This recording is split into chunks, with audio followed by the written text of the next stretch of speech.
thinking about it? It's working. It's red, so it's on the way. All right, this time I'm going to call our meeting to order.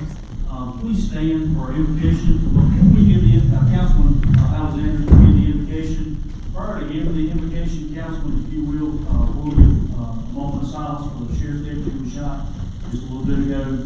Let's give some prayers up for him. Thankfully, the suspect is DRT, that means dead right there. The officer, we don't know his condition yet, but we do know he's alive. So let's pray for him. But once he finishes praying, let's remain standing for the pledge. Thank you.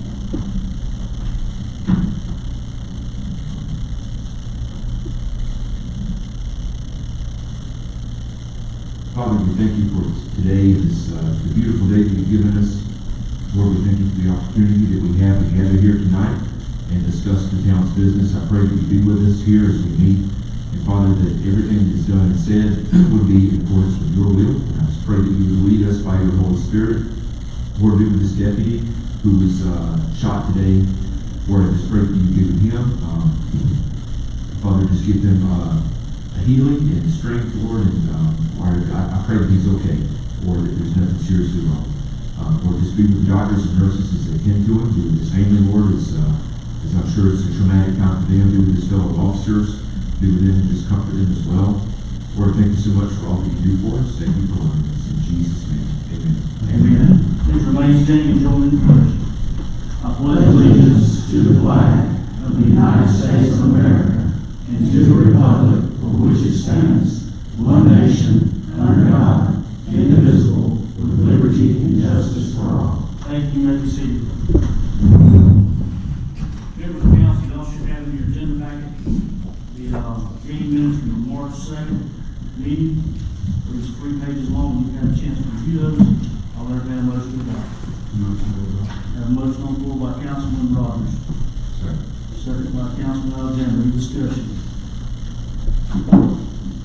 You know, we'll call the question. All in favor?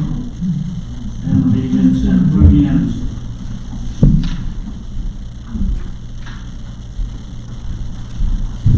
Next up, we have public comment. Patsy Chitwood. Ms. Chitwood, if you will approach the mic, state your name and at least the street you live on, and try to keep it under 3 minutes. Okay, my name is Patsy Chitwood, and I live in Myrtlewood in Anderson, South Carolina. And the reason I'm here tonight is I'm coming on behalf of the Ladies Community Prayer Group here in Williamston. We have a backpack ministry, and I've got some underwritten down here that says we're a group of ladies that have been committed to furnishing backpacks to the kids at school for about the last 15 years. And with the cost of food rising as it has, it's been made a little bit more difficult. And it's sad that there's a lot of children who are hungry, but they are. It's helped some since they started providing free lunches and free breakfast, but that still doesn't help them on the weekends. We've had children who come and ask for extra bags to take home because they do not have any food at home on the weekends at all. So we've been doing this for, like I said, about 15 years, and only by the blessing of God and other people who support us, we've been able to continue doing this. We did get, we serve 5 schools in this area, which is Cedar Grove, West Pelford, Palmetto High School, Palmetto Elementary, and Palmetto Middle School. And at this particular time, we've been prepared for 225 children a week. But that can fluctuate because kids move in and out area. Last November, we were up to 277. We spent $5,000 a month in November for food for just that month. And if it wasn't by the grace of God and people who support us, we wouldn't have been able to do it. Because it's only about 14 or 15 of us to do this. And we're not affiliated with any particular one church. It's a bunch of different churches and ladies from all over. And so we've we did get incorporated, so any donations are tax deductible for anybody that donates to our cause. And so I just wanted to put in a request to the city, if it's possible, to get any kind of support we could from the city, either ongoing or one-time donation or whatever for the backpacks to the children in the surrounding communities. Thank you. We're getting ready to do our budget. Unfortunately, we can't take action on any items unless it's on the agenda for public agenda, which is not on the item for public agenda. But I'll get with you, pass some information to our clerk, Michelle, and we'll see if we can't talk with council, see if we can't work something out. Okay, sure. I think we've contributed to y'all before in the past, haven't we? Not that I know of. Okay. This is the backpack, snack pack program? It's just called our backpack ministry. It's the latest community prayer group, we do the backpack ministry. Okay. We provide food every Friday. The counselors work with us at schools to send out questionnaires for the kids at the first school to get the parents to fill them out for the need that's there. And then they kind of keep an eye out too, because that's the spots where we may not get coming later that they know needs help or whatever, and then they'll add to or take away from it, they move out of the community. But they've been real good to help us, and they give the food out on Fridays, so they can have to take home for the kids. Thank you so much. I got a quick question, if I may. I work with middle school students in a mentoring program at Palmetto. Would you feel comfortable with me getting your information from Michelle? Because there's a really possibility that I can find some real funds. Oh, by all means, that would find it out.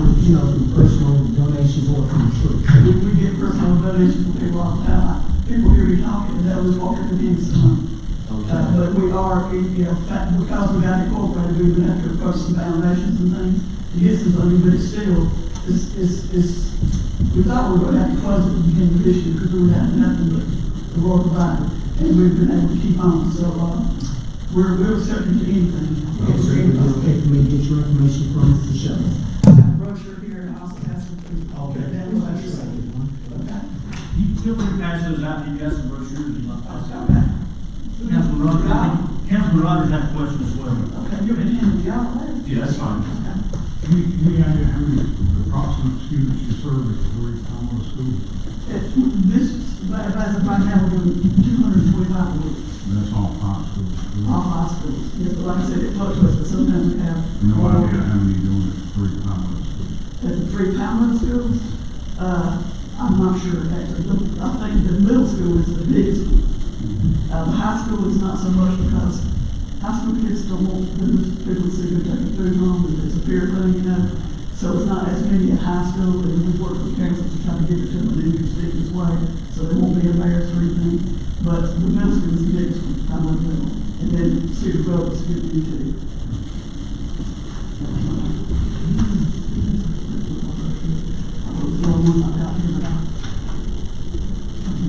Michelle, we have any other public comment? That's all. Thank you for coming and giving the presentation. Okay, thank you so much. That was the last one I had, this is the one I talked about. If you can get one from me, Okay, all right, thank you so much. thank you so much for your time, I appreciate it. Thank you. All right, next up we have, Roberta Stubb. I'll read her letter to us. Mayor and Council, thank you for allowing me an update on the Division Williamston. Please accept my apologies for not being able to be here in person. I haven't been with my granddaughter out of Ohio that I cannot miss. Don't blame her there. One, the only event that we've had since the last council meeting was working on the Williamston Town Cleanup Day this past Saturday. Thank you, Mayor Pro Tem Chris Alexander, for all your hard work and assistance in getting beautiful planes all around town. The crew from Envision Williamston, they will go through both Brookdale Park, Ray Drive, Walking Trail, Walking Park, pickup trash, as well as Mineral Spring Park. Thank you also to Mayor Burgess for attending. I worked a little bit. Come on. No, I came in a little late. Thank you is also extended, huge thank you to Colonel Kramer and Sergeant Livingston for bringing out Palmetto High School Junior ROTC to help with the cleanup. Special thanks to Hunter Glenn Holmes who brought the pizza, chips, and drinks from volunteers. Number 2, Envision Williamston secured a $4,000 grant from Duke Energy for the police department back to school drive in Williamston.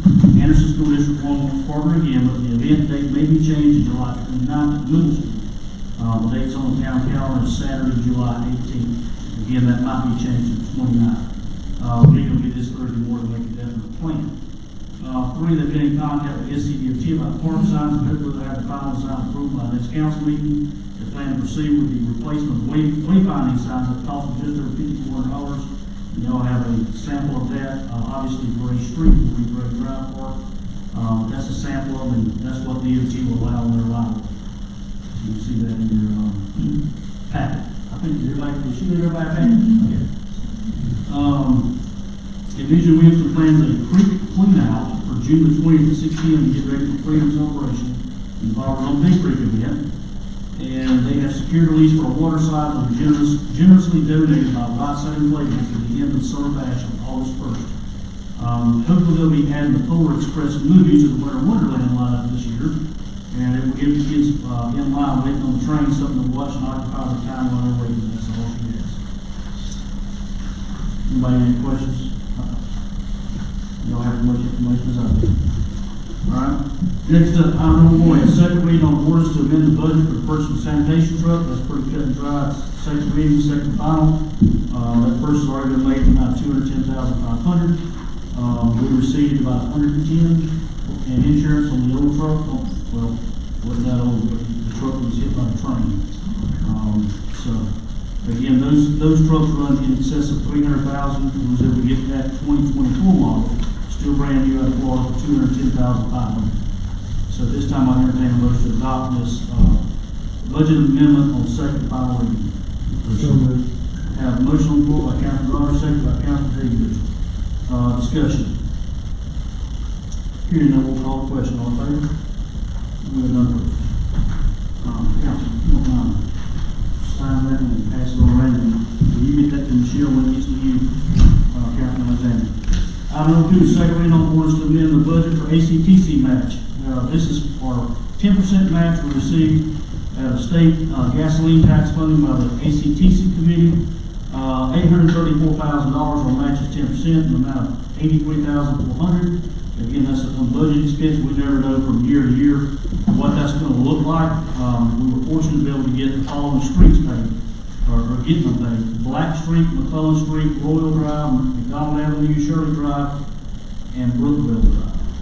So at this time, I'll entertain a motion to approve the second final reading and orders to amend the budget for the $83,400 ACTC match for those roads. Motion on the floor by Councilman Alexander, second by Councilman Rogers. Any discussion?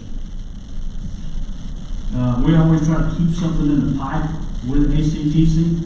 And again, we don't know what those estimates are going to come out to be, so it's really hard to judge. We've never had a budget to pave a road in Williamston, so this kind of hits us a little bit hard in the pocketbook. But when we get $834,000 worth of roads paid for $83,400, we're going to do everything we can to make that happen. So thank you, council, for approving that. Any other comments? There's another set of roads that's been approved as well. For the same project. Correct, and those will actually start this, I think it started this week. We'll be getting. Last week. Okay. In preparation. Yeah. So, all right, any other discussion? Hearing none, we'll call the question. All in favor? And it's unanimous as well. Second final reading. I've already signed, we can do that one and pass that. New business, we have first reading on orders prohibiting sex offenders from being in city-owned park recreation areas. This is the first one. I'll read it in its entirety for those who may be watching online and maybe in the audience that have not seen it. This is an ordinance of the Town Council of the Town of Williamston, South Carolina, prohibiting sex offenders from being in city-owned parks and recreation areas. Whereas the Town Council of the Town of Williamston finds and determines that the health, safety, and welfare of citizens, particularly children, of Williamston require protection from individuals convicted of certain sex offenses.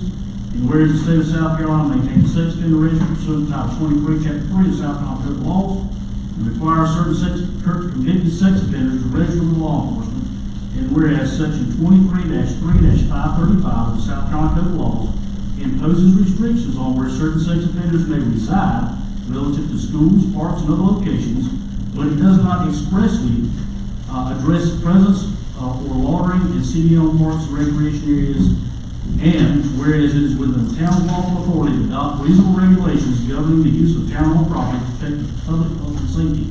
Now therefore be ordained by the Town Council of the Town of Williamston, South Carolina, as follows. Section 1 titled, this ordinance shall be known and may be cited as Williamston Sex Offender Park Restriction Ordinance.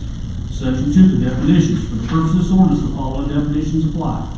City parks and recreation areas means all land, facilities, trails, playgrounds, athletic fields, open spaces, and related amenities owned, operated, or maintained by the Town of Williamston for public recreational use.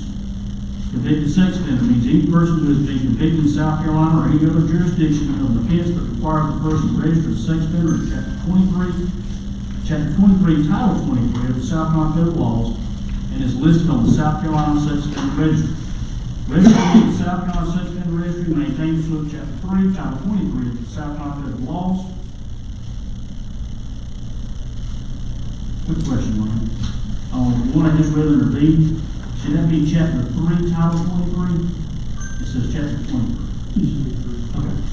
We will strike the two of the scribblers there, so know that that'll be, chapter 3, title 23, that's mentioned. All right, and then, it shall be unlawful for any convicted sex offender knowingly enter, remain in, loiter in, or otherwise be present in any city parks and recreation areas. This prohibition applies at all times, including when parks are open to the general public and/or during special events. Section 4 is exceptions.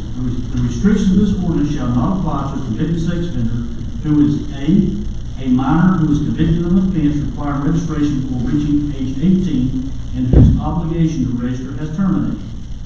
B, a person who is actively participating in a judicially mandated program with a supervised and permitted use of the park as part of probation, parole, community service, or treatment, provided that the individual supervising officer provided written authorization to the town indicating that presence in the park is required for the program.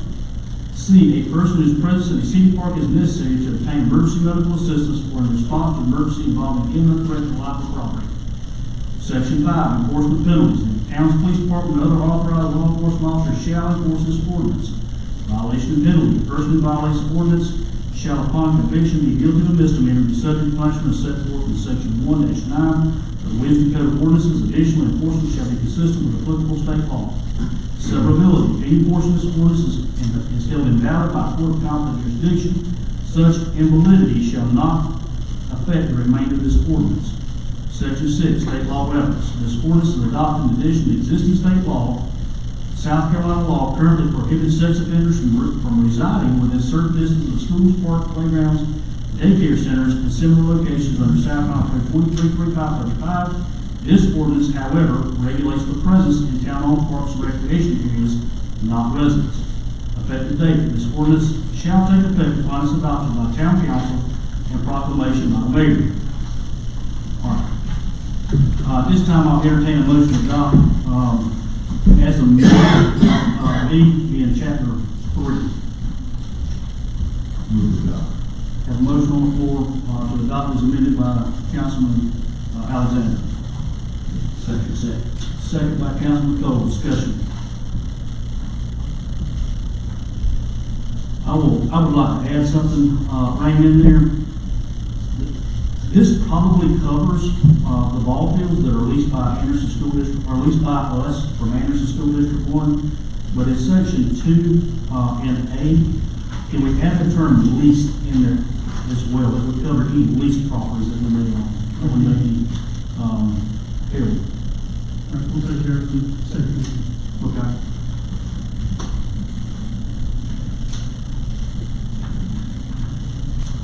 All right, as most of you know, myself, just like everybody else, we automatically assume the state law covered sex offenders. I mean, the last thing you want is to put a sex offender in park with kids, right? That's a pretty common sense thing. We all assume state law covered that, when in fact, it does not. It covers where a sex offender can reside, within 1,000 feet of those sensitive areas. But it does not cover where they can go. There was nothing that could have been done, last Friday, when both parties decided they were going to show up. I had a party that was going to protest, and I had a party that was adamant they were going to be there with a convicted sex offender. That's problematic for me. I wasn't going to put two opposing parties right there together, and we were still trying to figure out the legalities of all the different things. So I made the executive decision to shut the park down last Friday evening for a period of time, that reopened back Sunday morning. I'll say it again and again, council had no part in that decision. That was an administrative decision made by me. If anybody's going to be mad at somebody, love stops somebody be mad at me. Okay? All right, that's all I got to say about it. Anybody got anything else? If not, we'll call the question. Call the question. All in favor? And it's unanimous. We got a lot of wood in there. We're breezing right on the wood. Knock on wood. You know, they decide, I'll be fine with that, they're. I know, this is second reading on the ACDC match. Okay, just second. I don't know how this works, believe it or not. I'm getting the hang of it 5 years later. All right. Next up, we have first reading on the one submitted the budget for first support radios for the police and fire department. I was in hopes that the state of South Carolina, and maybe the county, since they're all swapping over to this equipment system, will pick it up, but if you want to correct me if I'm wrong, just correct me if I misspeak. My understanding that January 2027, our radios, as they are currently on Pound 800, will cease to work. That's police and fire. We have a few that are still compatible, but the vast majority of our radios would not be compatible. To purchase brand new compatible radios, the latest and greatest stuff from Motorola or Kenwood, we're talking hundreds of thousands of dollars. That we don't have this unbudgeted, that would be a tremendous burden on us. I'm thankful to Chief Buff. He did a lot of research and was able to locate a company in New York, I believe somewhere up northeast, that was able to get what we need, and we confirmed with the county radio shop that this is what we need that would operate. These are working radios, but they are gently used. And those radios total $78,790. Again, that was an unbudgeted expense. So we have to do a budget amendment for the budget we're currently in to make that purchase. So at this time, I'll entertain a motion to adopt on first reading a budget amendment in the amount of $78,790 for what we'll call public safety 800 radios. A motion on the floor by Councilman Roberts.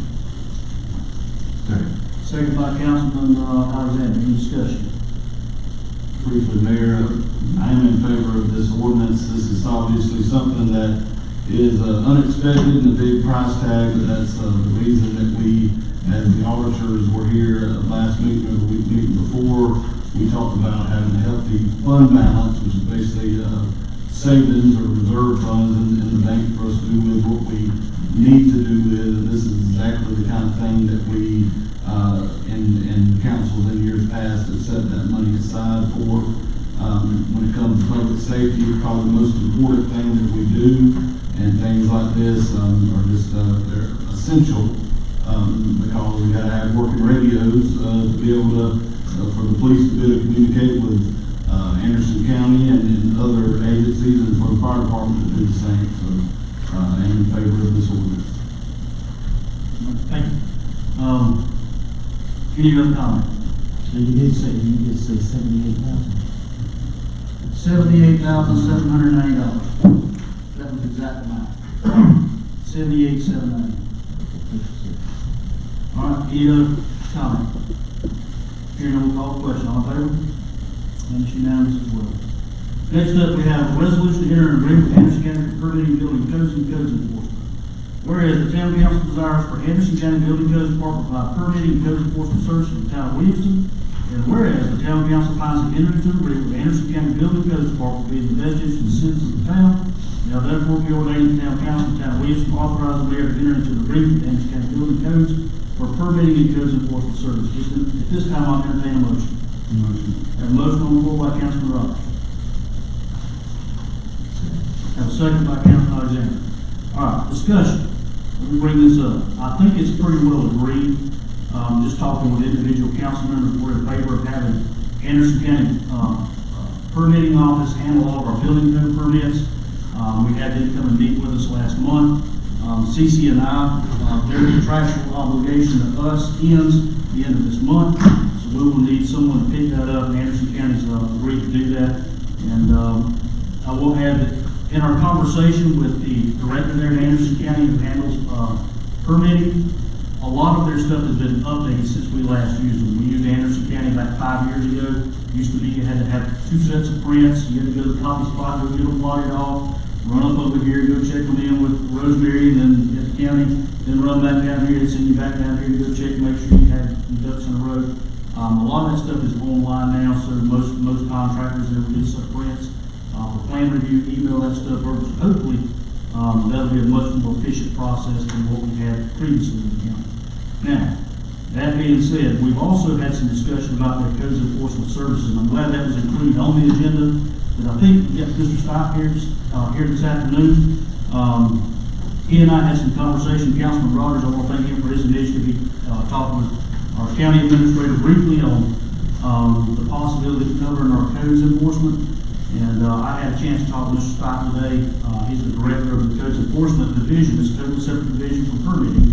And I want to offer council a chance to offer some questions. Mr. Stein, any questions they may have? I will say that does come with a fee.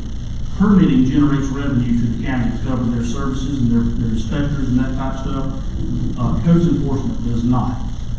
So their fee is my understanding, and I will confirm this with the county administrator, but I believe Belton has the same fee as $10,000 broken up into 2 increments over the year for a total of $20,000 a year for their codes enforcement services. Mr. Stott, do you mind coming up to this microphone right here and asking the council members have any questions? What you guys can, cannot do, what services you offer and do not offer? Yes, sir. And I want to thank you for your time and contact me today and let us get the information that I need. Yes, sir, absolutely. Thank you for having me. Does any member of council have any questions like what they cover? I will add too, I mentioned that kind of our process now is we start that investigation, get a certified letter and whatnot. We send that certified letter up and basically our staff builds a case until it reaches the law enforcement, then we turn it over to law enforcement. Mr. Stein said, no, if we're gonna do that, I had much rather us initiating a citizen complaint, one of us make the phone call, and then they build the case up from start to finish. So we free our staff up not to have to get involved in those matters. That's appealing to me. Certainly it's appealing to you guys as well, I would think. We will have to adopt one big thing, is we probably have to adopt the county's ordinances. Is that correct? Is that the way you understand? I know that question was brought up. Yeah, so then at least the language will need to be the same. The ordinance numbers could differ, but I believe the language will need to be similar. I did have a chance today to look over the Williamston ordinances this morning. There were a lot of similarities. The biggest thing that I saw that was different was the vehicles. We can talk about that later. It looks like You talking about untagged vehicles? untagged vehicles, yes, sir. So we allow, as our conversation this morning, we allow up to 2, anything over 2 unlicensed, unregistered vehicles would be a violation in the county. I know a lot of municipalities don't give that much leniency. You know, if there's one, Anderson City, if you've got one untagged car, that would be a violation of, city ordinance. And that's something, even though you would not be able to handle, am I correct, you wouldn't be able to handle that if we kept our ordinance as is, correct? That's correct. But we could still handle that in-house, should we choose to do that, if we wanted to pursue and leave our ordinance as is. That's correct. And we can And it handle looks that like- aggressive. Yes, sir, absolutely. And it looks like the town has already adopted the entirety of the International Property Maintenance Code. We do. Okay, so that would make, and if we ever adopted more portions outside of chapter 3, we'd already have that done. That's correct. So, and just for clarity, we've actually got 2 departments that are combined. We've got code enforcement, which are our property maintenance officers that are commissioned by council. And then we've also got our environmental enforcement department, which are our litter officers, and they're also certified through the Criminal Justice Academy. So they can enforce county ordinance or town ordinance as well as state law. And so you right now, as it stands right now, you have one person certified through LLR to do building enforcement, correct? So as of I think it was 2024, when the law changed in January, our property maintenance officers have to be certified through LLR or have to be licensed through LLR. And so right now I'm the only one, and then we have 2 additional, Officer Chapman who's joined me, as well as 1 property maintenance officer that are working under a provisional license. So they'll be obtaining that ICC certification within the next year, and then they'll be getting a full LLR license as well. Any other members of council have any questions for Mr. Stein? Mr. Stein, if somebody, if we enter this agreement and you issue somebody a citation in the town of Williamston, would they go to court in Williamston Municipal Court, or would they have to go to the magistrate's court where all the other the county codes go to? My preference and what we're doing in Belton is it would be Williamston Municipal Court. I think any charge that's made in the town needs to go before the town municipal court, so that way the town can keep that money. I would agree with that, not necessarily for the money aspect, but, our judge and our folks know our people. Right. It would just make sense to keep everything. Now, outside of obviously Williamston and Belton, everything in the unincorporated area is all going to Star Magistrate Court right now. Make it more convenient for you to go to court here. Yeah, we've got people right now that are driving from Pottersville and easily addresses to Star for court, so it would be a lot more convenient. I will get with Judge Saxon, our municipal judge, and just confirm he has no issues with that. I can't imagine that he would. Any other member of council have any questions? Would our ordinances concerning animals and fowl, would that be something that they would handle as well? I'll have to look at it. We don't typically do anything with animal control, but typically if it's an animal issue, it's in an unincorporated area, we go to the county animal control, which falls under the sheriff. Not saying that we couldn't, but I would just have to look at the ordinance and see what we have that would mirror that, and, you So, know. Ed, I can answer a little bit of that question, maybe provide a little insight. As it stands right now, if there's a violation of police law or something like that, our police department normally gets to call and issue the citation for, those things would be animal running at large. So, I think there'd be some crossover where they could do, or we could do, but, certainly our law enforcement officers can enforce any ordinance that we have on the books. The problem is, our law enforcement officers aren't necessarily trained when you start getting into some of the codes enforcement stuff that they get into. It's a little more specialized, serving the notices prior to and that type of thing is just something, keeping track of it is not, that's something these guys are very good at. Let me also add too, that they have a portal in their, what's the software you guys use? OpenGov. In OpenGov, that, it will take a little bit to get that set up, but our citizens, instead of calling up here at town hall, if there's a complaint or a violation they notice, they can actually go online and submit that online as well. I've asked Mr. Scott, and I'm hopeful that they can do that. He's gonna get with Barry Holcomb, met with us last week. He's kind of the expert on OpenGov, or at least a becoming expert, to try to at least allow, myself and Michelle, one of our staff members, to have access to that. As a view only, so we can see what cases are pending, where they're at, because quite often, you guys as council members get the phone call that says, where are we at with 128 Smith Drive? What's going on with it? The nuisance is still there, nobody's handled it. We can at least look and give them an update, or have a general idea where it's at in the process. As y'all know, a lot of these nuisance abatement issues are a process, and sometimes it's more lengthy than what any of us want it to be. I'm confident that their new organization, y'all what, 2 years old with that? Yes, sir.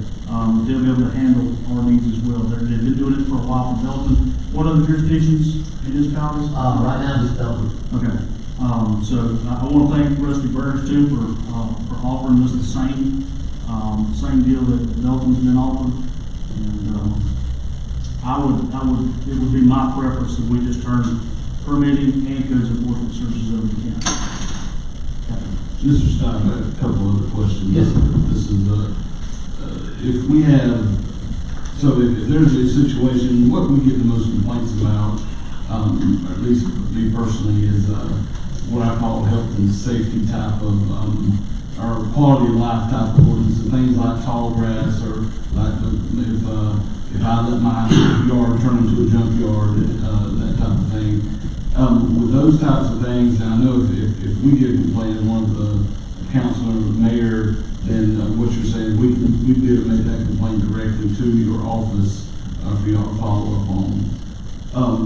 What if, just like my neighbor, besides the calls, like leak holes yard is awful, we got trash everywhere, grass is 10 feet tall, all this, where would they, if they just call, I mean, they may not know, they just pick up the phone and call, maybe our police that goes to the non-emergency Anderson County line. How would that, practically, how would that get to you? So there's several different ways to make a report. First of all, we've established just a non-emergency, like a 7-digit line that brings directly into our office. We've also got an email that comes directly to us, and that's for both departments. It's a shared email that goes to about 3 different people.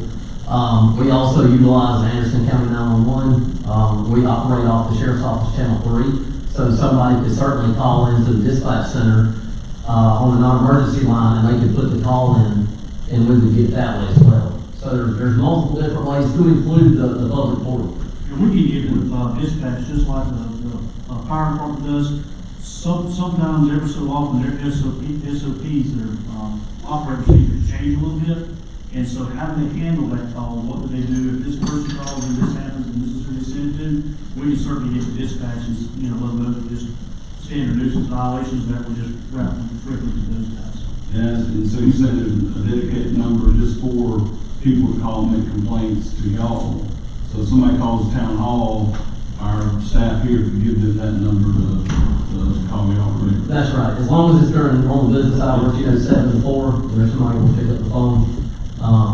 And But then, there's also a link right now where they can go online and do that. That's right. They don't set up one specific for Williamston, so that they know it's Williamston jurisdiction. that's right, there's a checkbox on there where they would check that it's the town of Williamston, and then they would be allowed to put the rest of the complaint in. The only, if they go and decide to utilize the public portal, they gotta set up an account that's very brief. You put in like your name and contact information and email, and it takes about a minute. And they don't So you'll follow, I'm sorry, so you'll follow up with the individual that made the call. That's right, as long as they leave contact. Sometimes people will not leave contact information, and I understand that they wanna remain anonymous. I mean, we have a lot of people call in and they're like, hey, I wanna make a report, but I don't wanna leave my name, and I understand that, you don't want retaliation or that kind of thing. Right. Yeah. If they call after hours, are they allowed to leave a message? So if it's after hours, my preference would be the public portal, and that way they can just put everything in there, they can put the comments in there, they can upload pictures, they can, the whole 9 yards. I think that would be, but they can leave a voicemail if they chose to do so after hours, yes. And whenever y'all investigate, you're actually building that case, you go out and make pictures, I'm sure yourself too, so y'all got to have the documentation.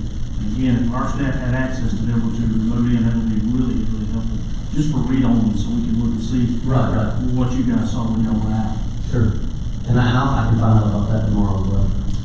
And tell Mr. Hoffman he's going to be that specialized training for a week, make sure that's one of the questions he asks. That's right. And, Mr. Stipe also, we run into, he touched on this a minute ago, issues with abatement. We run into issues a lot where, for whatever reason, we can't get a person, we can't find a person to get served as an absentee property owner, or for whatever reason, we decide to abate that nuisance, like cut the grass and add it to their tax bill. How would y'all handle a situation, or I guess if you couldn't find somebody, how would y'all handle getting that back to us that we needed to? That it would the best, for whatever reason, in that situation, the best thing to do would be to abate the nuisance. On the civil side, how would, y'all go out, y'all gonna approach it on the criminal side always? Right. Well, it's up to a magistrate ultimately, because like I told you on the phone, my preference is to handle it criminally. Not every magistrate looks at it that way, and I don't know how the municipal judge here would look at that. But before he gets to a magistrate, you gotta serve them some paperwork. Let's say you That's got, right. you got a property owner who's in Connecticut. Right. You're never gonna get in touch with that person. Chances are you're certainly not enough to be able to handle a blue ticket, something's in the court. When you run to that brick road, like what we're talking about, I'm assuming you would reach back out to my staff, maybe Debbie, and say, okay, we've hit a brick road on this one. We can approach it from the civil side. We will abate that nuisance on our own, and we get it over to Jason Phillips, get that cost put on the tax. And that's a process that we've never done in the county. I know there are several counties in the upstate that do it, and I'm working toward, eventually I would like to see us being able to do that. I know it's a common thing in Greenville and Spartanburg, but we've never done that in the county. We already have that process in place, and it works pretty good here. What I would ask is, if you run to that brick road where that brick wall where it's just, I'm at an impasse, you gotta be able to serve them to get them in the court. You can't get them served, you've already sent them certified letters, whatnot. Y'all could reach back out to Debbie at our office, and then we can implement that civil side. Okay, sure. Does that answer your question, Bill? I think so, yeah. All right. I think that's really important. Yeah, because that, a lot of them, that's what we've done, we get that brick wall. Yeah, and Jason, and county treasurer, has been very helpful with us, so. All right. And, I'm sorry, one final question. If we, so obviously we're not gonna be able to adopt all the county's ordinances tonight. If we adopt them, and are you saying that we can still have different ordinances? Say we decide we want to keep our own junk car ordinance, we still have that, y'all just wouldn't be able to enforce it. Is that what you're saying? So there are certain things that I don't think you would need to adopt, like for instance, tall grass. Your town ordinance is exactly the same as the county, so we could go right in next week and start doing that. Rubbish and debris is very, very similar. It looks like you had taken sections out of the property maintenance code, does the section numbers actually match up, like 302.4, out of the property maintenance code, and you put it in ordinance format. So it looks like there's a lot of them that are already very, very similar or exactly the same. So you wouldn't have to do anything, I don't think, as far as adopting goes. So what you're saying is, a lot of times we overlap, we got international property maintenance code that already covers something we may have an ordinance on that says grass must not be taller than Yes. X, Y, Z. Property code already covers that. So Yes. y'all have adopted the same property maintenance code that we have, so that you can approach it from that versus our local ordinance and accomplish the same objective. Yes, sir. But what if we decided we want to do something different? And there was we had an ordinance that we, like I said, the junk car one would be an example. Like you said, the county is a little more, less restricted than the towns. Right. And if we did that, what would that be y'all's position, that you just wouldn't, if you got called about junk cars, you'd send it back to us or something to that effect? Right, if it's something that we don't have an ordinance on, from what I was told by our legal counsel, is that we would not be able to enforce that. And I use the business license as an example. We don't have a business license requirement in the county, so if there's a municipality that does, we couldn't enforce that. I think that'll probably eventually change within the next few years, but right now we couldn't. And this may be more of, from the Mr. Hawkins department, but if y'all, as part of this, if we let y'all do both sides, the permitting and the building, which I guess, I think he referred to as, y'all are codes enforcement and then environmental enforcement or something, or to distinguish between the two. I don't know if I'm using the proper term, but things that would result in, like, property being condemned because, for safety purposes, that kind of thing. That would be part of what y'all handle, as part of this, or not necessarily y'all, but one of the departments. Yes, sir, we absolutely could do that. And it is a little bit misleading on the terminology and some of the definitions, because if you look at state law and you look up code enforcement, it talks about the job duties of a building inspector. So that's why we went and we retitled the actual job positions as property maintenance inspectors. I mean, that's what the ICC refers to it as, and to me it makes sense. That's what most of the agencies in the upstate refer to it as a property maintenance inspector. But it's a little bit misleading if you get in the weeds of it, look at the different definitions. Now, does Oakland have an app or is it just online based? So they don't have an app for the public. There is an app that like the building inspectors use and we utilize for doing inspections. But as far as the public portal goes, they would just go onto a web browser and log in to the portal that way.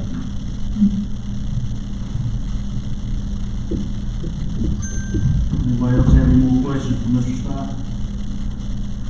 Again, our resolution, this will be passed on resolution, means this just takes one resolution tonight, and not two readings, so this will go into effect. I would say, we'd make that go into effect, May 1st. That's the same time the permitting, would you be ready to be able to start picking up some of that stuff? You know, we don't have a ton of it. None of this is emergency stuff like permitting. Permitting, we gotta have somebody be able to pull a permit somewhere, on the 1st. But again, the resolution that's here already covers building codes, permitting, and codes enforcement services. So, even though I had not planned on voting on codes enforcement services tonight, we're gonna look at that, at a later time. I appreciate Mr. Scott, his protege, I'm sorry, I didn't catch your name, being here with us tonight. What was your name, sir? Chad Chapman. Chad Chapman. Yes, Pleasure to meet you, Mr. Chapman. Yes, Thank you sir. for taking time out of your busy schedule, both of you for being here tonight to give us some information. I thought about having this conversation in executive session, because it is a contractual agreement. However, I think it's important for our public to see kind of what goes on too and understand the process. We got folks here in the audience, we got probably a lot more folks online maybe watching. All right, does anybody else have anything you wish to add? All right, here then we'll call the question. All in favor? And it's unanimous. Councilman Higgins. Thank y'all so much. Yes, sir. Thank you. Plan on taking over on the 1st. Yes, sir. Thank you. Thank you. All right, next up we have resolution to acknowledge April's Autism Awareness Month. And we have a lady here. Who was asked. Outstanding. Step right up and come up to the mic, ma'am.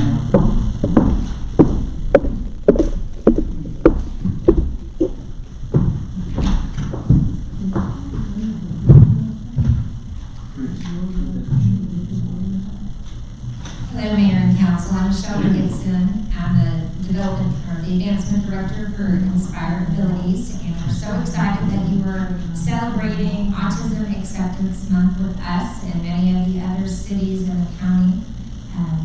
We brought you I brought you an autism awareness ribbon for you to place outside of City Hall. You can pop it in one of your flower beds for the remainder of the month. And I brought you some lapel ribbons too.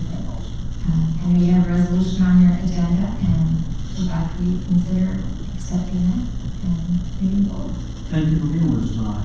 Yeah. At this time, I will read the resolution in its entirety. Whereas the month of April is globally recognized as Autism Acceptance Month, dedicated to increasing awareness, understanding, and acceptance of autism spectrum disorder. And whereas autism spectrum disorders are characterized by a range of challenges and strengths impacting social communication, behavior, and sensory experiences. And whereas raising acceptance and awareness about autism is essential in promoting early diagnosis, intervention, and access to appropriate resources and support. And whereas individuals with autism contribute unique strengths, perspectives, and talents that enrich our community. And whereas individuals with autism, along with their families and caregivers, benefit from increased awareness, understanding, access to services, and community support. And whereas creating an inclusive and supporting environment for individuals with autism involves promoting understanding, empathy, and acceptance within schools, workplaces, homes, and communities. And whereas fostering acceptance and inclusion helps ensure that all individuals are treated with dignity and have opportunity to reach their full potential.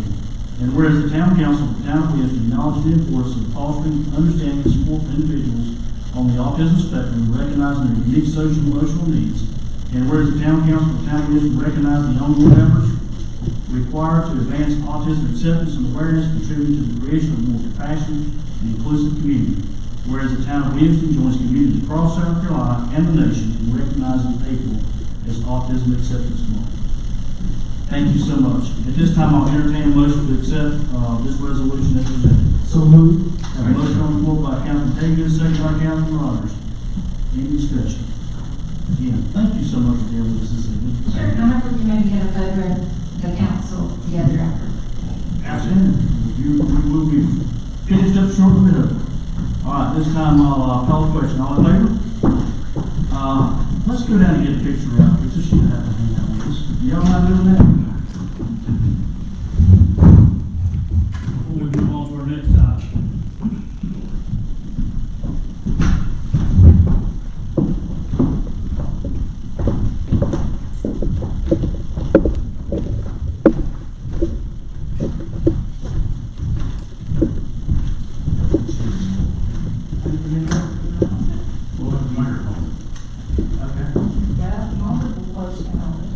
I was actually another one, very nice. Again, Sergeant Metal and Simon Rama made those for us, so. You wanna jump in with us? We got people in the audience, be glad to make a picture. It doesn't. Now, Ray used to be on our board, but he, come on, Ray, come down. Come on, Ray, come in. I've got two guys that have been diagnosed with autism work for me. Very interesting, loads of fun. Smartest guys in the world, they stay focused. Let's look at him first. All right, look at David. I'll give it to you.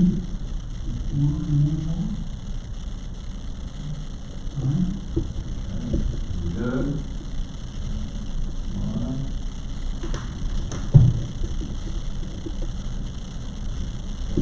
Thank you. All right, I'll put it in the flower bed before I go. Very nice. So, in honor City Hall, I'll leave the celebrants with Michelle. Okay, thank you so much. Council, thank you so much. I tell you what, if you wanna leave it with us, I'll get our staff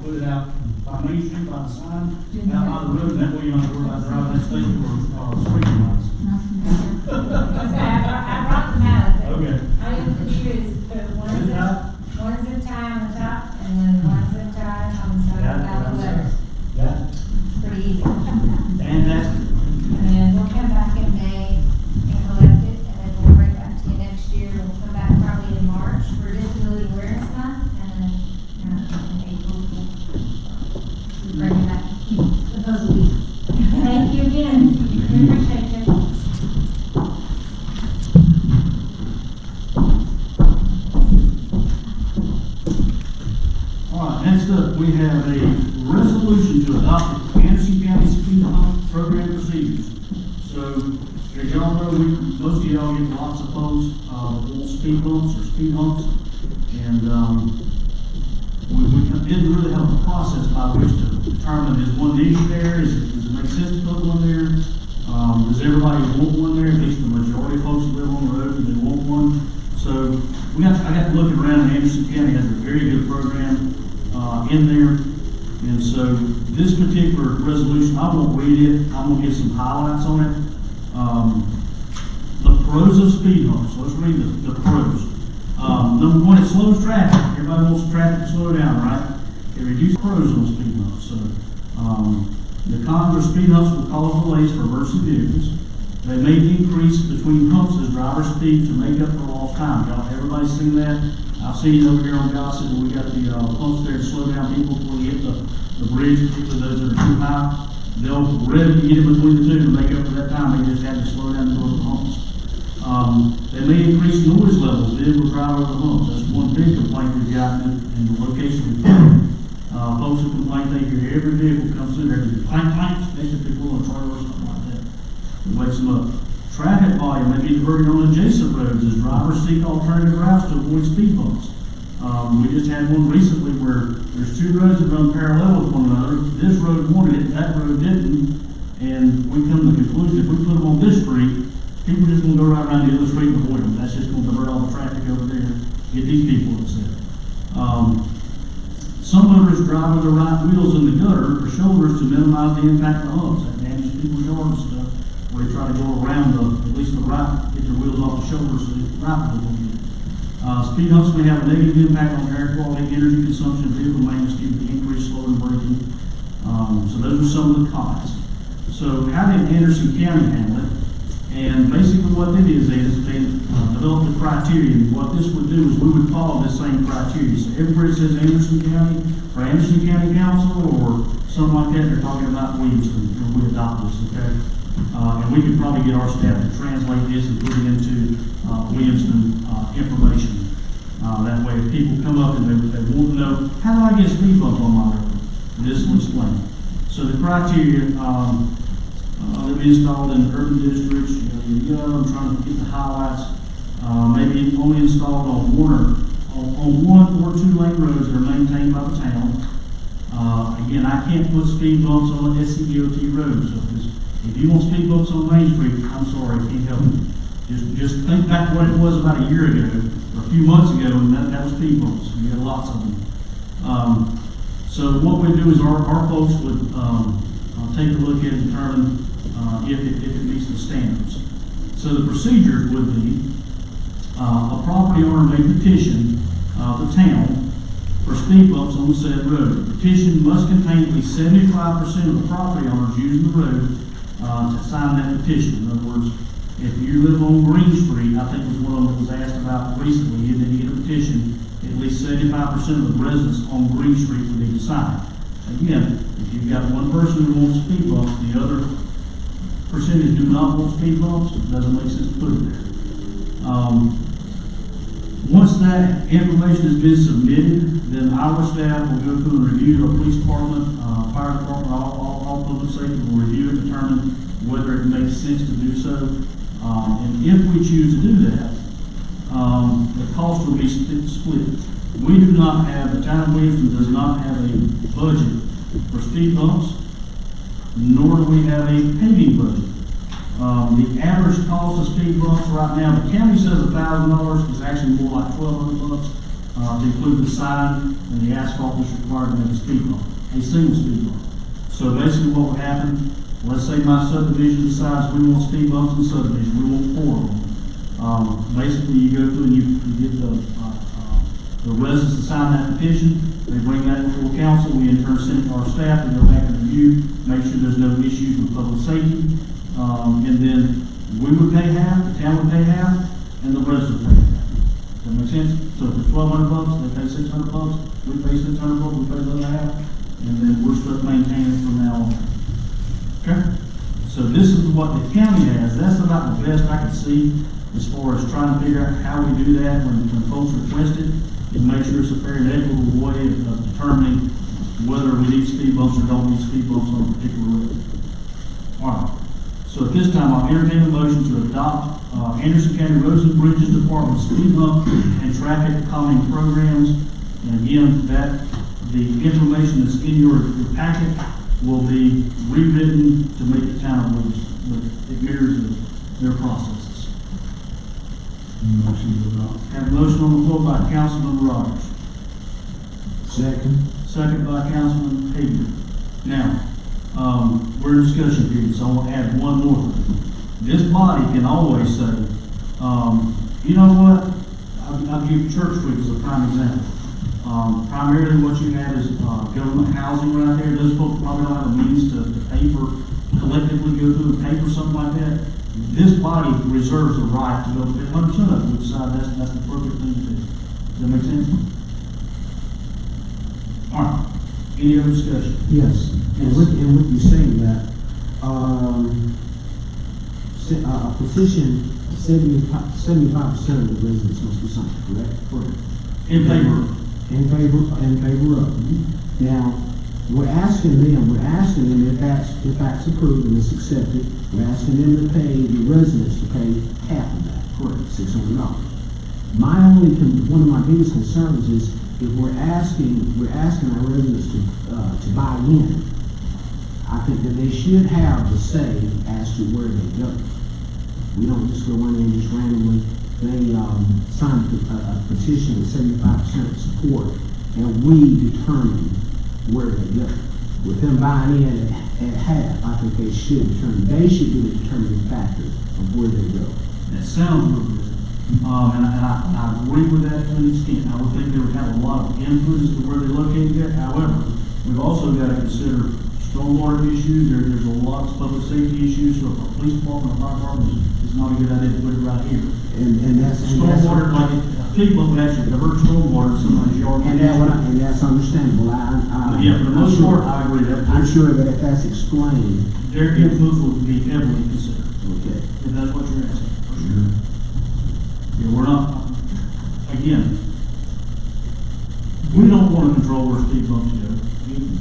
We'd rather them go where the public wants them to go. There may be some outlying concerns that unforeseeable things we don't know that I think our public will understand from time to time. But we'll definitely ask them, which one to place there.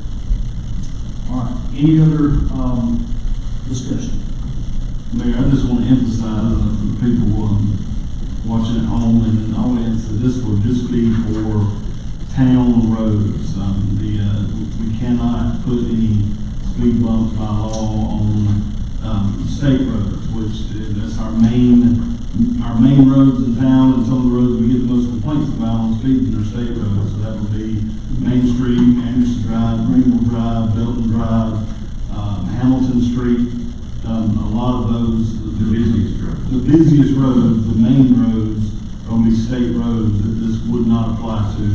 And it's my understanding that DOT's policy is that they will not put or allow speed bumps on state roads.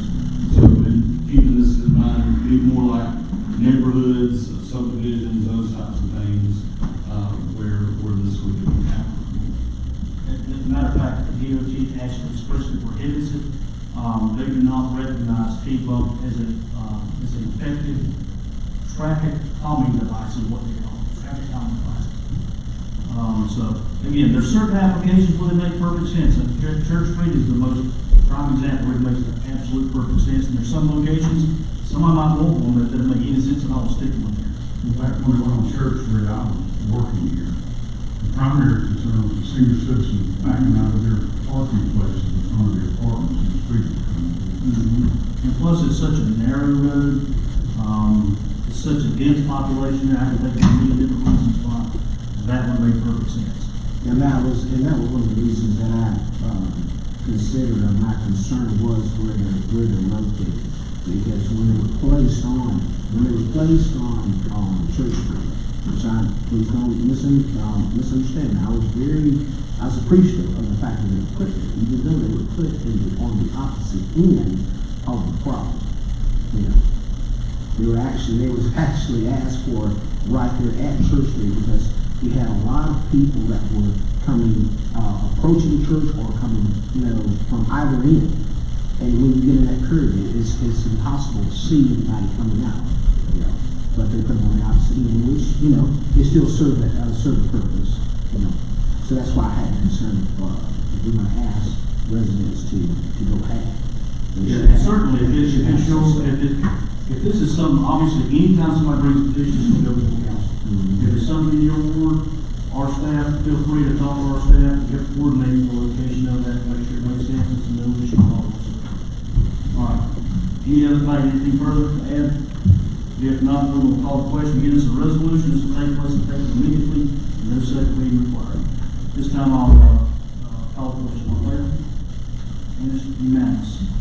All right. We'll that time. And the last thing we have on our agenda is a resolution to recognize April as Fair Housing Month. I'll read this one because it's short. Whereas the town of Williamston desires that all its citizens be afforded the opportunity to obtain a decent, safe, and sound living environment.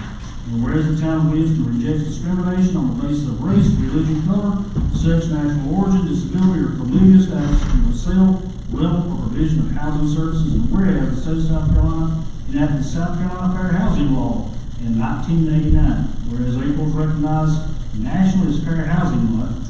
Now therefore be resolved, the town of Williamston does hereby designate April as Fair Housing Month. This time I'll entertain a motion to adopt that resolution. A motion on the floor by Councilman Roberts. Second by Councilman Alexander. Discussion. Hearing none, we'll call the question. All in favor? So Lori Lee. Lori Lee, sign. You pass that one down.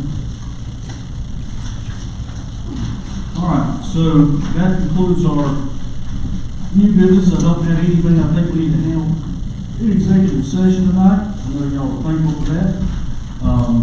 Couple things for the good of the order. We've got King of the Park coming up. Oh my goodness, I don't want to try to coming up soon. Make sure you're there. Put it on the calendar. It's in our, and then shortly thereafter, Spring Water Festival. This will be our second Spring Water Festival in the spring, so we'll see how that turns out. I think that the Spring Water Committee just got the entertainment lined up. They should be releasing that pretty soon. Pig in the Park, May 15th and 16th. 15th and 16th, Pig in the Park. And the,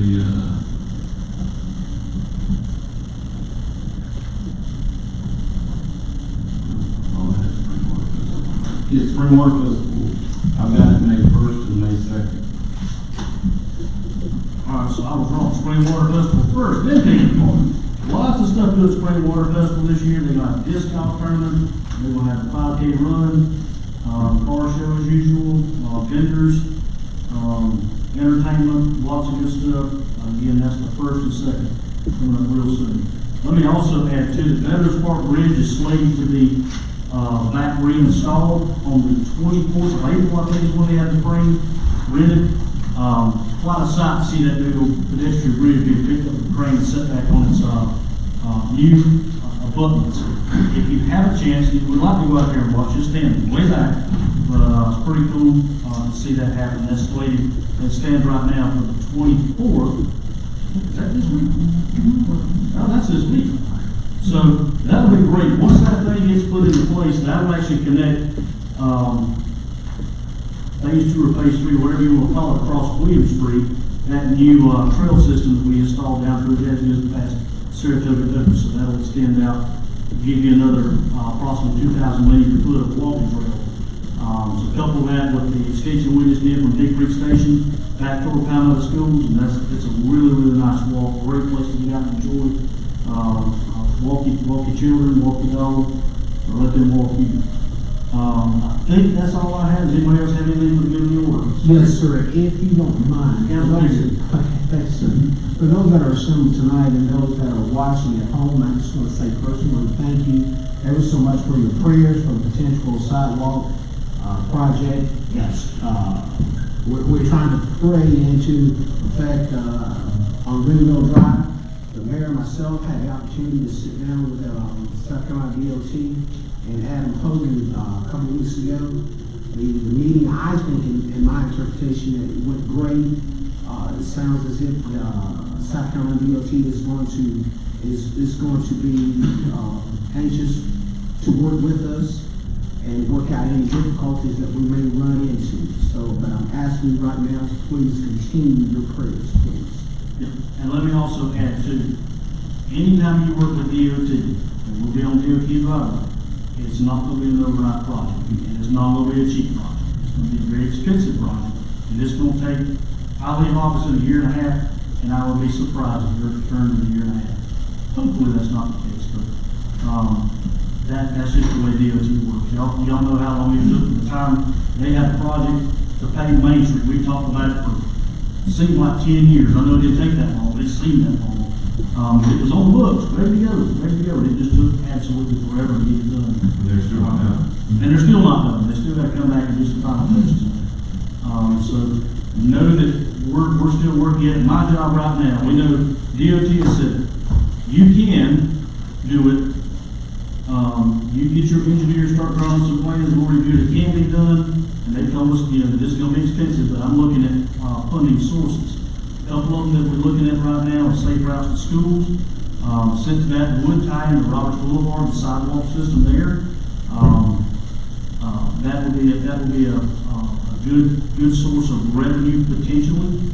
I also serve on the board, on the policy committee at ANATS. We're a metropolitan transportation planning organization that the town of Williamston is a member of, and basically what they do is long-range plans for this MPO, which is, we're part of ANATS.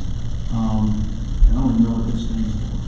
I know GPAS is Greenville, we used to be part of Greenville Pickens Area Transportation Study Committee.